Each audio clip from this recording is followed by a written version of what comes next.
आऊज़ुबिल्लाहि मिनश्शैतानिर्रजीम बिस्मिल्लाहिर्रहमानिर्रहीम। मैं हूं सरदार आमिर ज़ीर एडवोकेट और आप देख रहे हैं मेरा YouTube channel house of justice. एक भाई ने आज एक सवाल मुझसे पूछा कि वो मुश्तरका खाते से ज़मीन ख़रीदना चाहता है तो उसके लिए क्या ये बेहतर है या नहीं। जहाँ तक मुझे याद पड़ता है इस मुश्तरका खाते के बारे में 2-3 बार मुझसे पहले भी क्वेश्चन किए गए और उन पर मैंने वीडियोस भी बनाई थी। अगर वो भाई मेरी ये वीडियो देख रहे हैं तो चूँकि मैं पहले इस तरह की वीडियोस बना चुका हूँ तो मेरी उनसे रिक्वेस्ट यही है कि आप वो वीडियोस भी कोशिश करें कि जो पहले से चैनल पर मौजूद है वो देखें। आपके सारे सवालों के जवाब वहाँ पर मौजूद हैं, लेकिन मैं कोशिश करता हूँ कि जितना सवाल था कि उसकी हद तक मैं फिर उनका जवाब यहाँ भी दे दूँ।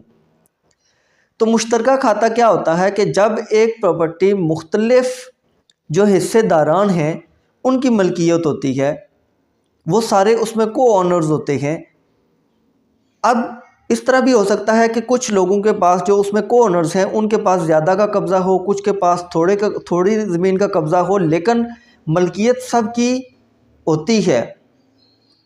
तो उस सूरत में जब प्रॉपर्टी ख़रीद ली जाती है तो वो इशू ये बनता है कि हो सकता है कि जो आदमी आपको प्रॉपर्टी किसी ऐसी जगह से दे रहा है कि जहाँ पर वो इस वक्त काबिज़ है, लेकिन कानून क्या है कि जो मुश्तरका ज़मीन होती है तो जितने उसके को ऑनर्स होते हैं वो उस मुश्तरका ज़मीन के एक एक इंच के मालिक तस्वर किए जाते हैं। अब मिसाल के तौर पर आपने किसी आदमी से ज़मीन ख़रीद ली, 1 कनाल ज़मीन ख़रीद ली। वो ज़मीन ख़रीदने के बाद आपने उस पर कोई ट्यूबवेल वगैरह लगा लिया या उस पर आपने मज़ीद कोई ऐसी कंस्ट्रक्शन कर दी या कोई और ऐसा काम कर दिया जिससे उसके ऊपर आपकी एक अच्छी खासी रकम खर्च हो गई। लेकिन कल जब वो ज़मीन तकसीम होगी तो हो सकता है वो पोर्शन आपके हिस्से में ना आए, क्योंकि जब किसी भी ज़मीन की तकसीम की जाती है तो वो फिर एक प्रॉपर जो तरीका है उससे की जाती है, जिसकी मैंने बड़ी डिटेल से 1-2-3 वीडियोज़ मेरी मौजूद हैं। तो उसमें जो कीमती ज़मीन है वो भी जितने को ऑनर्स होते हैं उनमें बराबर तकसीम होती है, उनके शेयर जिसका जितना जितना शेयर होता है उस हिसाब से वो रेशो निकाली जाती है।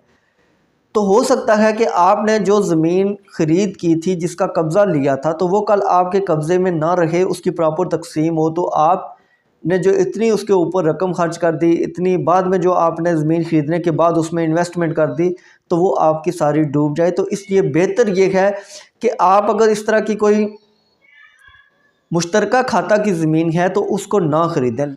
लेकिन इसके बावजूद अगर वो आप ज़मीन ख़रीदना चाहते हैं तो पहले आप कोशिश करें कि वही आदमी आपको तकसीम करवा के जो उसके हिस्से में ज़मीन आएगी, कोर्ट उसको जिस ज़मीन का कब्ज़ा देगी तो आप वो ख़रीदें। लेकिन अगर आप उससे पहले ही ख़रीदना चाहते हैं तो फिर आप इस तरह करें कि जैसे ही आप वो प्रॉपर्टी ख़रीदेंगे तो आप फ़ौरन उस पर कोई मज़ीद रकम ख़र्च ना करें, सबसे पहले उसको तकसीम करवाएँ। तकसीम करवाने के बाद जब कोर्ट की तरफ से आपको उसका कब्ज़ा मिल जाए तो फिर आप जैसे चाहते हैं, जिस तरह चाहते हैं आप उसको इस्तेमाल करें और उस पर मज़ीद अगर कोई इन्वेस्टमेंट करनी है, मज़ीद कोई आपने उसके ऊपर काम करना है तो फिर वो करवाएं। तो व्यूअर्स, ये थी आज की वीडियो। उम्मीद है वीडियो पसंद आएगी। अगर वीडियो पसंद आई तो मेरे चैनल हाउस ऑफ जस्टिस को सब्सक्राइब करना ना भूलिएगा। इसी के साथ इजाज़त चाहता हूँ। अपनी दुआओं में याद रखिएगा। फ़ी अमानिल्लाह।